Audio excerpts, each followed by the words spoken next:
Ay, mis hijos.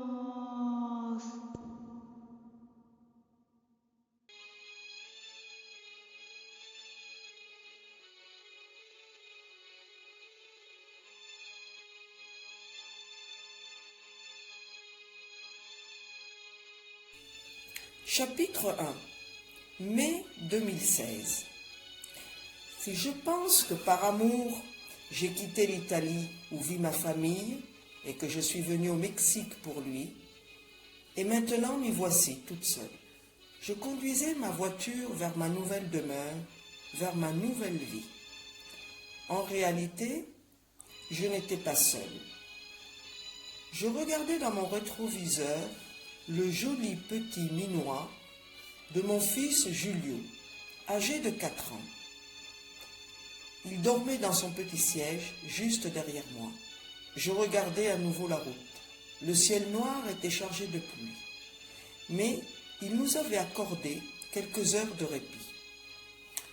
Je devais me dépêcher pour arriver avant que ne s'ouvrent les cataractes. Il commençait à pleuvoir tous les jours vers 3 heures de l'après-midi, jusqu'à l'aube du jour suivant.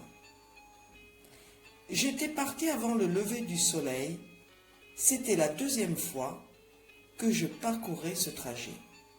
Si le temps me le permet, j'y mettrai moins d'heures, car maintenant je connais la route. 9 ans auparavant, j'étais venu en vacances à Mexico avec 2 amis, Emma et Adèle. Emma souffrait de colique rénale. Un soir, elle se sentit mal et nous l'emmenâmes à l'hôpital le plus proche, Hospital Juarez. La première chose qui me frappa chez l'infirmier qui nous fit passer, ce furent ses biceps sculptés que l'on entrevoyait sous les manches courtes de sa blouse blanche et sa peau ambrée. Nous avions tous deux focalisé notre attention sur mon ami. Tandis qu'il me posait des questions, je l'observais mieux. Ses longs cheveux de jet étaient recueillis en une queue de cheval. Ses yeux noirs étaient légèrement rapprochés, son nez était droit et une petite barbiche mettait en évidence ses lèvres charnues. Lorsqu'il m'adressa un sourire, ce fut pour moi le coup de foudre. Je tombai amoureuse de lui à l'instant. Chaque fois que je repensais au soir de notre rencontre, je sentais encore battre mon cœur d'émotion et de joie. Mais maintenant, je sentais une pointe de douleur, car j'étais affligée.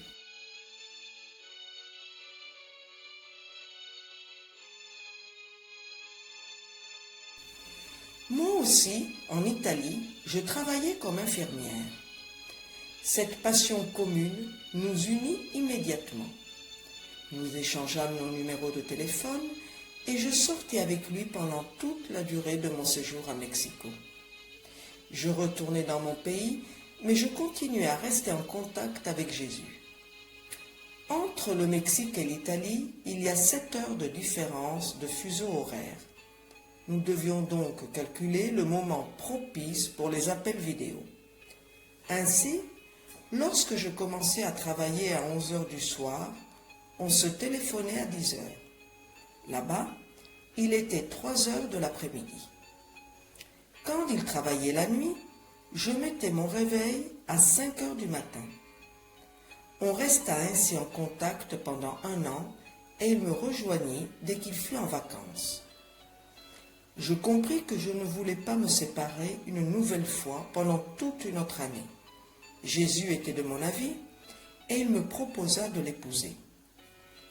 Les noces à l'église furent rapidement organisées et en toute simplicité avec mes parents et 2 témoins.